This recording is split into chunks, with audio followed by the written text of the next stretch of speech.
Assalamualaikum warahmatullahi wabarakatuh. Balik lagi di channel saya. Sebelumnya terima kasih buat teman-teman, buat semuanya yang sudah menonton, sudah like, comment, share, dan subscribe. Jadi pada kesempatan kali ini saya akan buat video ya.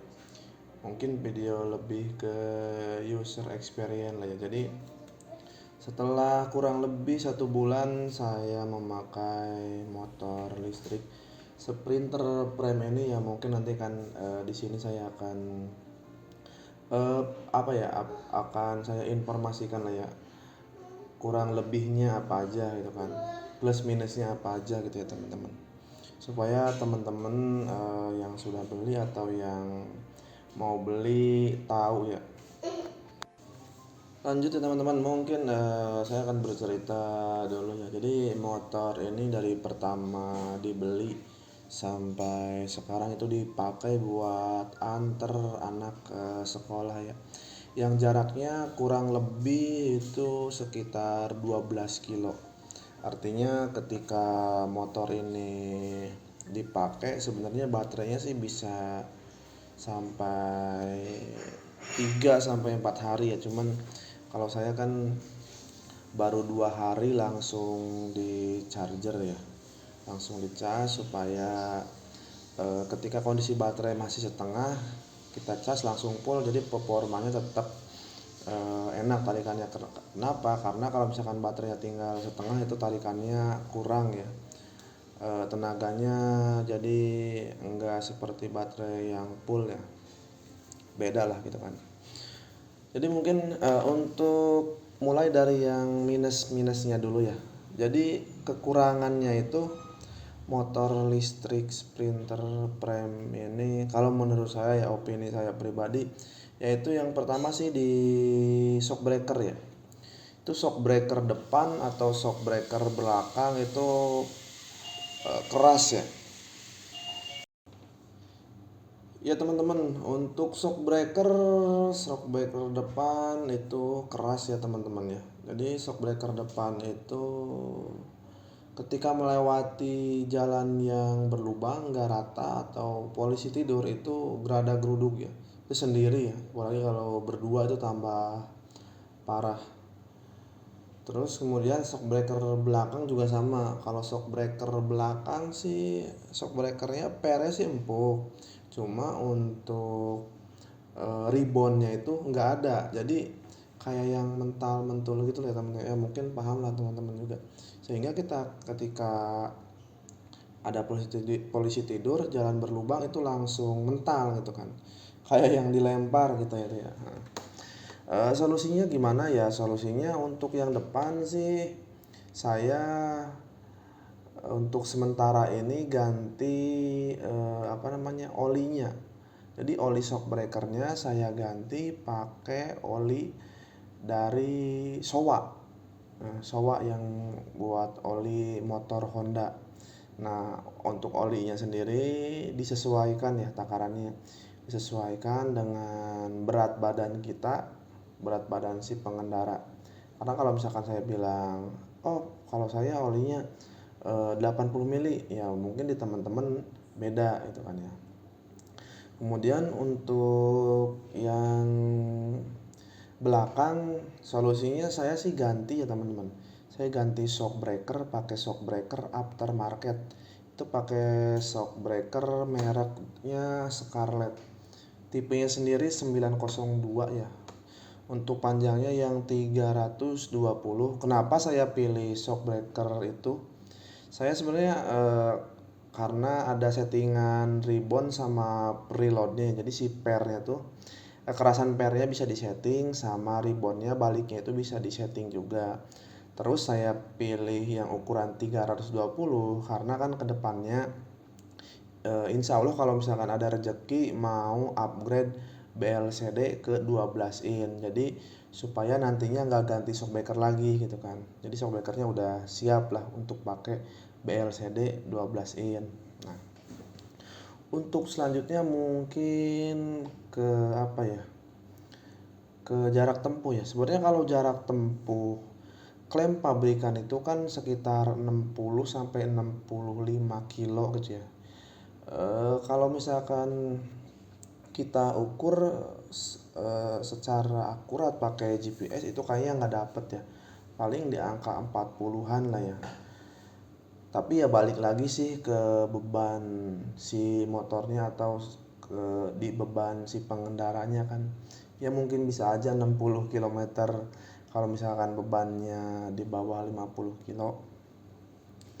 Nah, terus kemudian untuk kecepatannya. Nah, speedometernya itu ngaco ya teman-teman. Speedometernya itu kalau misalkan di motor listrik 65 kilometer per jam di speed 4, itu kalau misalkan di motor bensin, motor mesin yang biasa, di motor Matic Honda itu paling mungkin 35 atau 40 gitu ya.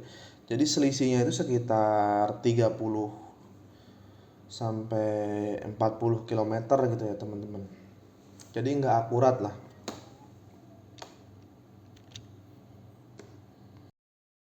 Setelah itu mungkin di kualitas plastik ya teman-teman. Jadi untuk kualitas plastiknya itu terkesan tipis ya, terlihat tipis atau ringkih. Apalagi bagian bodi depan tameng itu, jadi si baut sekrup itu langsung ke bodi. Jadi kalau misalkan selek atau rusak ya udah, nanti si baut skrunya nggak bisa dipasang. Jadi kalau motor matic gitu, kalau motor-motor biasa biasanya ada kancingan gitu ya, kalau ini nggak ada kancingannya, jadi langsung ke bodinya. Nah, tapi ya kalau menurut saya sih ya mungkin ya dengan harga 9.500.000 ya wajar-wajar aja pabrikan ngasihnya ya yang seperti itu gitu kan ya. Terus untuk yang selanjutnya, oh iya, lampu. Untuk lampu utamanya itu kalau menurut saya sih kurang terang ya. Jadi lampunya ini kan lampu LED ya teman-teman. Jadi kalau misalkan lampunya ketika jalannya basah atau habis hujan itu gelap ya. Jadi nggak kelihatan sorot lampunya. Oh iya, mungkin ban ya teman-teman. Jadi ukuran ban depan belakang itu sama ukurannya itu. Ukurannya berapa ya? Kecil lah ya ukuran itu, jadi kurang lebar, jadi kurang proporsional gitu ya teman-teman ya.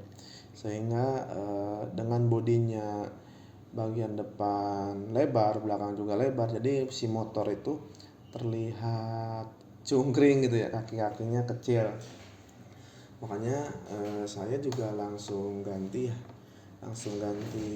bannya. Yang depan pakai Pirelli ukuran 100 per 70 per 10. Yang belakang pakai ukuran 120 per 70.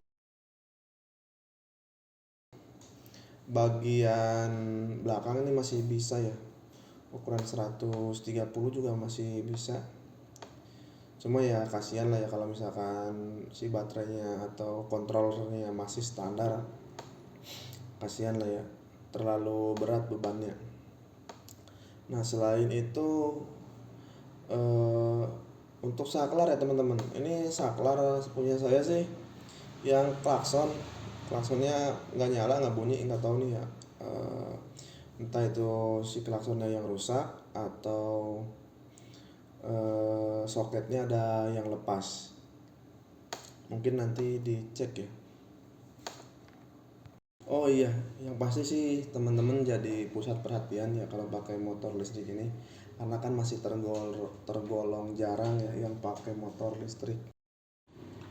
Oke teman-teman, setelah tadi kita membahas untuk minusnya, sekarang mungkin untuk nilai plusnya ya.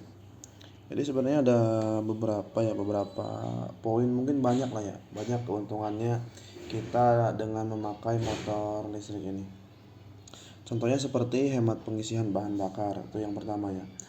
Kenapa hemat? Karena kan biasanya ya mungkin saya yang biasanya motor Vario seminggu habis 40.000, dengan motor listrik ini ya paling kalau misalkan 2 kali atau sampai 3 kali ngecas itu paling menghabiskan 15.000 rupiah untuk biaya ngecasnya sendiri.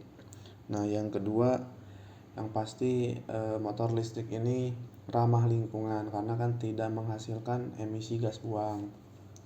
Sehingga ya kita berkontribusi lah ya untuk menjaga lingkungan kita.